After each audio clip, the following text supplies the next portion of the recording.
പട്ടികജാതി പട്ടികവർഗ വിദ്യാർത്ഥികളുടെ വിദേശ ഉപരിപഠനം അനിശ്ചിതത്വത്തിൽ. പഠനത്തിന് ധനസഹായം നൽകാനുള്ള ഉന്നതി വെബ്സൈറ്റിന്റെ പ്രവർത്തനം നിലച്ചു. കഴിഞ്ഞ ഒരു വർഷമായി വെബ്സൈറ്റ് പ്രവർത്തനങ്ങൾക്കായിട്ടുള്ള പണം സർക്കാർ നൽകുന്നില്ല. സേവനങ്ങൾ നിലച്ചതോടെ വിദ്യാർത്ഥികളുടെ വിദേശ പഠനം എന്ന സ്വപ്നം അനിശ്ചിതത്വത്തിലാണ്. ജനം ബ്രേക്കിംഗ്. വിശദവിവരങ്ങൾ ടിൻഡു ദാസ് നൽകും.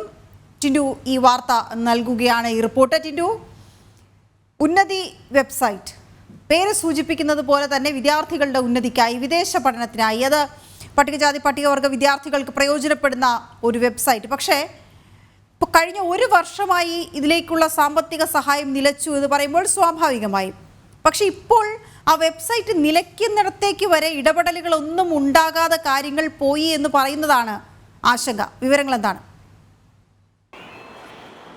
തീർച്ചയായിട്ടും വീണ സൂചിപ്പിച്ചതുപോലെ തന്നെ ഈ പദ്ധതി തന്നെ അനിശ്ചിതത്വത്തിലായ ഒരു സ്ഥിതിയിലേക്കാണ് കാര്യങ്ങൾ പോയിക്കൊണ്ടിരിക്കുന്നത്. 2023 ഒക്ടോബർ 10 ഉന്നതി എന്ന് പറയുന്ന ഈ വെബ്സൈറ്റ് സംസ്ഥാന സർക്കാർ വലിയ ആഘോഷത്തോടുകൂടി ഈ ഉദ്ഘാടനം ചെയ്യുന്നത്. അതിനുശേഷം ഒരു വർഷത്തേക്ക് ഇപ്പുറത്തേക്ക് വരുമ്പോൾ ആ ഡൊമൈൻ ഇന്റർനെറ്റിൽ നിന്ന് ലഭിക്കാത്ത ഒരു സാഹചര്യത്തിലേക്ക് എത്തിയിരിക്കുകയാണ്. 1300 കോടി രൂപയാണ് പട്ടികജാതി പട്ടിക വിഭാഗത്തിൽപ്പെട്ട വിദ്യാർത്ഥികളുടെ വിദേശ ഉപരിപഠനത്തിനായിട്ട് സർക്കാർ വകയിരുത്തിയത്. ഇതിന്റെ ഭാഗമായിട്ടാണ് ഉന്നതി പദ്ധതിയും കൊണ്ടുവന്നത്. ഉന്നതിയിൽ പ്രധാനമായിട്ടും 4 ഘട്ടങ്ങളിലായിട്ടാണ് ഈ പട്ടികജാതി പട്ടിക വിഭാഗത്തിൽപ്പെട്ട വിദ്യാർത്ഥികൾക്ക് സഹായം നൽകുന്നത്. ഈ സഹായത്തിന്റെ വിശദ വിവരങ്ങളെല്ലാം, അല്ലെങ്കിൽ ഈ സഹായം അഭ്യർത്ഥിക്കാനായിട്ട്, ഈ സഹായം ആവശ്യപ്പെടാനായിട്ട് അത്തരത്തിലുള്ള അഡ്മിഷൻ പ്രോസസ്സുകൾ, ഇതിന്റെ കാര്യത്തിനെല്ലാം നമ്മൾ അല്ലെങ്കിൽ ഈ പട്ടികജാതി വിഭാഗത്തിൽപ്പെട്ട കുട്ടികൾ ഓപ്പൺ ചെയ്യേണ്ടത് ഉന്നതി വെബ്സൈറ്റിലൂടെയാണ്. ഉന്നതി വെബ്സൈറ്റിലൂടെയാണ് എല്ലാ കാര്യങ്ങളും നടക്കേണ്ടത്. ഈ വെബ്സൈറ്റാണ് കഴിഞ്ഞ കുറച്ച് മാസങ്ങളായിട്ട് പ്രവർത്തിക്കുന്നില്ല എന്നൊരു വാർത്തയിലേക്ക് എത്തി നിൽക്കുന്നത്. ഈ വെബ്സൈറ്റിന് പണം, അതായത് വളരെ തുച്ഛമായ തുകയാണ്. നമുക്ക് ഞാൻ നേരത്തെ സൂചിപ്പിച്ചതുപോലെ തന്നെ 1300 കോടി രൂപ പദ്ധതിയുടെ നടത്തിപ്പിനായിട്ട് വിനിയോഗിക്കുന്ന സമയത്തും വളരെ തുച്ഛമായിട്ടുള്ള തുക ഇതിന്റെ ഈ വെബ്സൈറ്റ് തയ്യാറാക്കിയ ഏജൻസിക്ക് നൽകാൻ കഴിയില്ല എന്ന് പറയുമ്പോൾ അവിടെ എന്തുമാത്രം അഴിമതികൾ നടന്നിട്ടുണ്ടെന്നാണ് മനസ്സിലാക്കേണ്ടത്.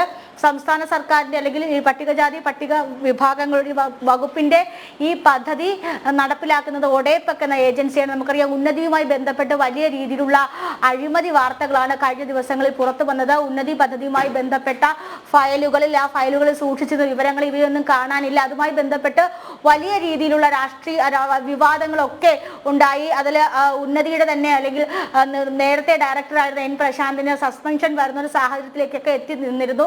അപ്പോൾ എന്തായാലും ഈ ഉന്നതി പദ്ധതിയെ സംബന്ധിച്ചിടത്തോളം വലിയ രീതിയിലുള്ള ക്രമക്കേടുകൾ നടക്കുന്നുണ്ട് എന്ന് വേണം ഈ ഘട്ടത്തിൽ പറയേണ്ടത്. കഴിഞ്ഞ വർഷം ഉന്നതി പദ്ധതിയിലൂടെ 114ഓളം വിദ്യാർത്ഥികളാണ് ഇത്തരത്തിൽ വിദേശ ഉപരിപഠനത്തിന് ക്വാളിഫൈഡ് ആയിട്ടുള്ളത്.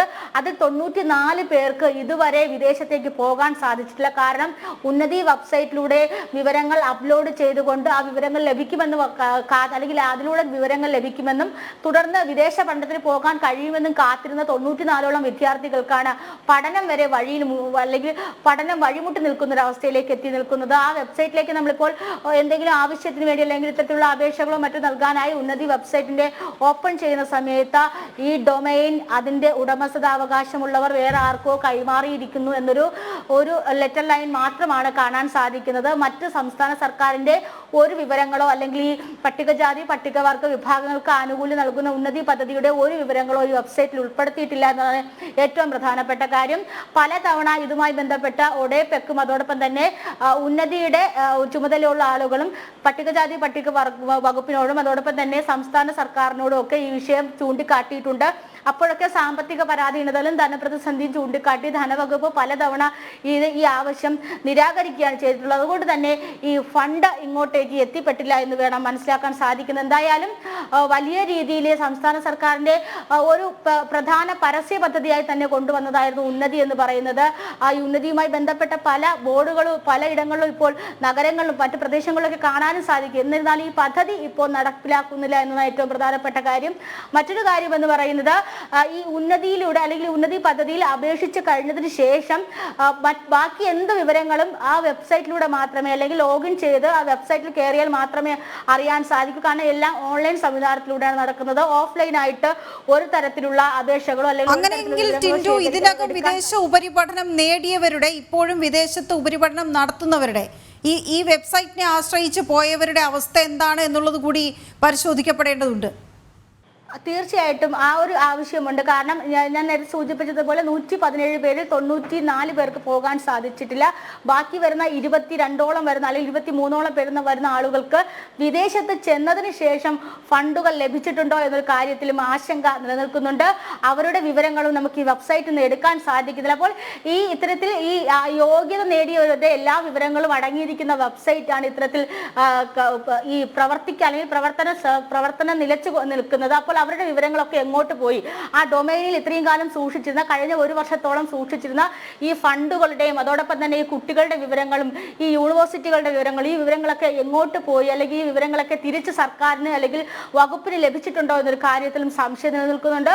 അപ്പോൾ ഈ 1300 കോടി രൂപയോളം ചെലവഴിച്ചുകൊണ്ട് ഒരു പദ്ധതി അല്ലെങ്കിൽ 1300 കോടി രൂപ വകയിരുത്തിക്കൊണ്ട് ഒരു പദ്ധതി നടപ്പിലാക്കുമ്പോൾ അതിന്റെ ഏറ്റവും പ്രാഥമിക ഘട്ടത്തിൽ നിൽക്കുന്ന വെബ്സൈറ്റിന് പോലും പണം നൽകിക്കൊണ്ട് ആ വിവരങ്ങൾ സൂക്ഷിക്കാൻ കഴിയുന്നില്ല എന്നതാണ് ഏറ്റവും പ്രധാനപ്പെട്ട കാര്യം. ഈ ഡേറ്റയൊക്കെ എങ്ങോട്ട് പോയി അല്ലെങ്കിൽ ഈ ഡേറ്റയൊക്കെ ആരുടെ കയ്യിലാണെന്നുള്ളത് ഒരു വിവരം നമുക്ക് അല്ലെങ്കിൽ അത്തരത്തിലുള്ള ഒരു ആശങ്ക നിലനിൽക്കുന്നുണ്ട്. പല ഘട്ടത്തിൽ നിന്ന് ഉന്നതിയുമായി ബന്ധപ്പെട്ട വാർത്തകൾ പുറത്തു വന്നപ്പോൾ എൻ പ്രശാന്ത് ഒരു ഫയൽ എടുത്ത് മേശപ്പുറത്ത് നിന്ന് മാറ്റി ഒളിപ്പിച്ച് വച്ചതല്ല എന്നാണ് ഈ ഒഡേപെക്കിലുള്ളവരും അതോടൊപ്പം തന്നെ ഉന്നതിയിലുള്ളവരും ഒക്കെ പല ഘട്ടങ്ങളിൽ ന്യായീകരിച്ചു. പക്ഷേ ഇതങ്ങനെ ഒരു ഫയൽ മേശപ്പുറത്ത് നിന്ന് എടുത്ത് മറ്റൊരു മേശപ്പുറത്തേക്ക് മാറ്റി വെക്കുന്ന കാര്യമില്ല. കൃത്യമായ ഡേറ്റകളാണ്.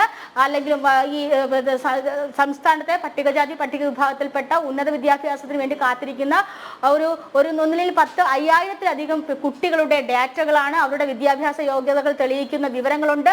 അവർ ചേരുന്ന യൂണിവേഴ്സിറ്റികളുണ്ട്. അവരുടെ മറ്റ് വിവരങ്ങളെല്ലാം അടങ്ങുന്ന ഡേറ്റ അടങ്ങുന്ന വെബ്സൈറ്റാണ് ഇപ്പോൾ പൂട്ടിയിരിക്കുന്നത്. ആ വിവരങ്ങൾ എങ്ങോട്ട് പോയെന്നൊരു കാര്യത്തിലും നിലവിൽ സർക്കാരിനോ അല്ലെങ്കിൽ വകുപ്പിന്റെ കയ്യിലോ വ്യക്തമായിട്ടുള്ള ഒരു രേഖയില്ല എന്നാണ് നമുക്ക് ഈ ഘട്ടത്തിൽ പറയാൻ സാധിക്കുന്നത്. ഓക്കെ, ശരി ടിൻഡു, ഇതേതായാലും ഫോളോ അപ്പ് വേണ്ട ഒരു വാർത്തയാണ്. കാരണം ഒട്ടനവധി കുട്ടികൾ ഈ വെബ്സൈറ്റിനെ ആശ്രയിച്ച് ഇപ്പോഴും ഉണ്ട്. അപ്പോൾ അവരുടെ അവസ്ഥ എന്താകും എന്നുള്ളത് വ്യക്തമല്ലാതിരിക്കുന്ന ഒരു സാഹചര്യമാണ്. അപ്പോൾ ഒറ്റയടിക്ക് ഇങ്ങനെ ഏകപക്ഷീയമായ തീരുമാനങ്ങൾ സർക്കാർ എടുക്കുമ്പോൾ ഒന്നുകൂടി ഒന്ന് ആലോചിക്കേണ്ടിയിരിക്കുന്നു. ഇതുമായി ബന്ധപ്പെട്ട് നമുക്കിവിടെ ഇടപെടേണ്ട നിരവധി സംഘടനകളുണ്ട്. ഈ സംഘടനകളൊക്കെ ഒന്ന് ഇടപെടുന്നതും ഈ വിഷയത്തിൽ നന്നായിരിക്കും. ഈ വാർത്ത ജനം TV മുന്നോട്ട് വയ്ക്കുകയാണ്.